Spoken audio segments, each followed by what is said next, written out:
Citoyennes, citoyens, salut et fraternité, chers compagnons, bonjour, nous sommes le 1er mars, c'est le jour des Aubins.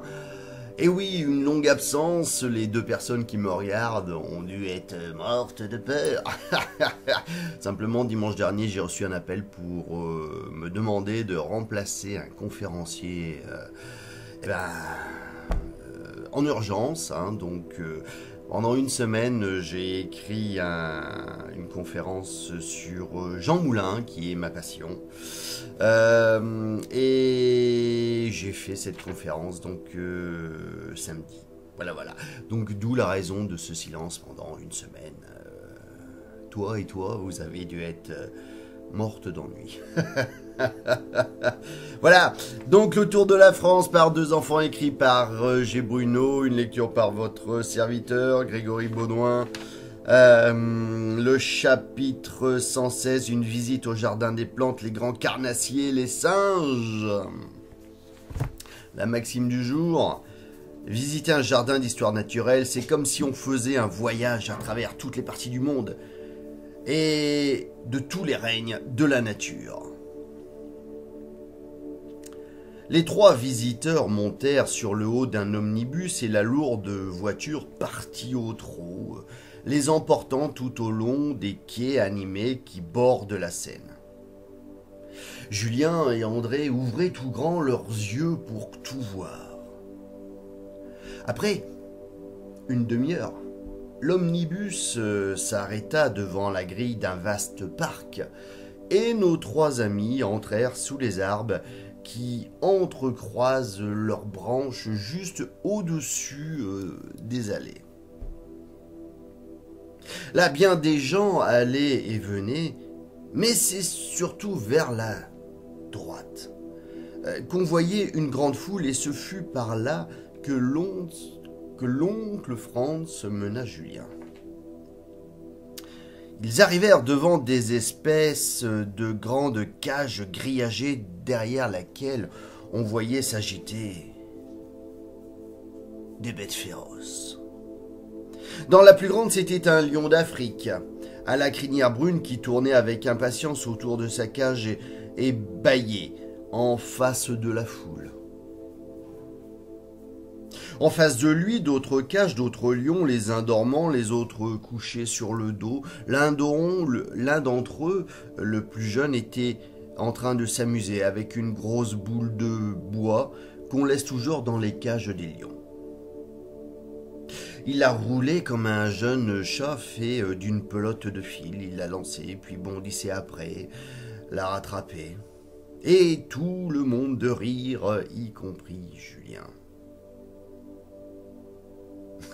Si on ne dirait pas un gros chat, c'est que les lions sont en effet des carnassiers, de la race des chats.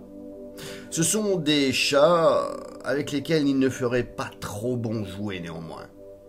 Même sans vouloir vous faire du mal, il suffirait d'un coup de queue du lion pour nous terrasser et du petit bout de sa griffe pour nous enlever un morceau de chair. Mais ils doivent bien s'ennuyer toute la journée enfermés dans ces cages. Il faut que les barreaux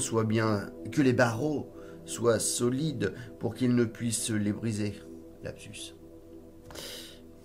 Ne t'inquiète pas, Julien.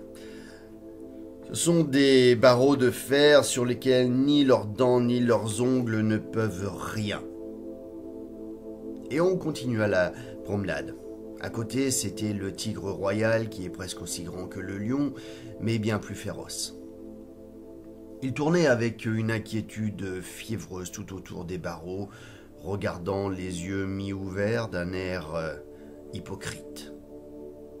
Plus loin, c'étaient les panthères et les jaguars accroupis comme pour faire un bond. À quelque distance, on entendait des rires et la foule se pressait devant une grande et haute cage en forme de rotonde. « Oh, qu'est-ce qu'il y a là ?» C'était les singes. Il y avait une grande quantité réunie et tout cela courait, gesticulait, criait en se disputant. À l'intérieur se trouvaient des barreaux et une sorte d'arbre. Le long des branches, les singes montaient, descendaient, se lançant en l'air et s'accrochant aux branches, tantôt avec leurs mains, tantôt avec leur queue. L'un d'eux, s'attachant ainsi à l'arbre avec sa queue comme une corde, se balançait au bout. D'autres singes venaient près du grillage pour recevoir les mains des spectateurs les friandises qu'on voulait bien leur donner. Quel malheur que je n'ai rien sur moi. André chercha dans les siennes, y trouva un morceau de pain qu'il s'empressa d'offrir à un jeune singe, mais celui-ci, après l'avoir pris, fit la grimace et le laissa tomber. Voyez-vous, c'est qu'ils sont habitués à recevoir des pierres de sucre et d'autres choses meilleures que du pain sec. Et puis, ils n'ont pas grand appétit. Sans cela, ils trouveraient le pain bien bon. Oui, alors je suis de ceux qui effectivement considèrent que les animaux, c'est bien dans la nature. Je comprends, moi aussi, quand j'étais gamin, j'avais les yeux éblouis par ces animaux. Mais des animaux, ça doit être dans la nature. Mon chien, mes chats, vaquent toute la journée quand ils ne sont pas dans la maison avec moi, ensuite dehors. Avis au cambrioleur, mon chien est là.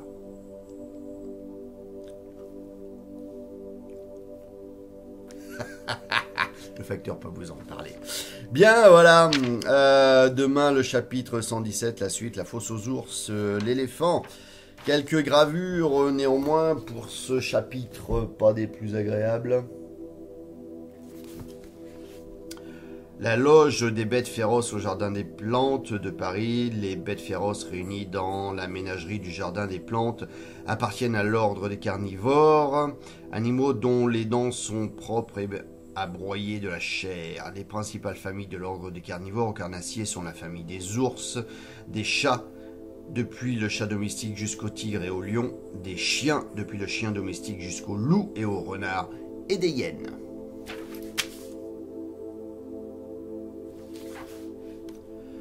Alors ça, c'est censé être un jaguar. C'est après le tigre et le lion le plus grand des carnassiers du genre chat.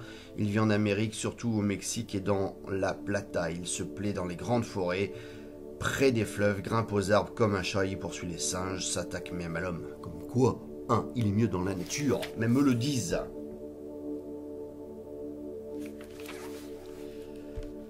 L'amphithéâtre des singes au Jardin des Plantes de Paris. Les singes appartiennent à l'ordre des quadrumanes, c'est-à-dire animaux à quatre mains. Ils sont les plus intelligents des animaux et ceux qui, par leur conformation, ressemblent le plus à l'homme. Il y en a de toute race, de toute taille, depuis la grosseur d'un écureuil jusqu'à celle de l'homme le plus grand. Ils se nourrissent de fruits, quelquefois d'insectes, et vivent dans les arbres, où ils sautent de branche en branche avec agilité, dans la nature.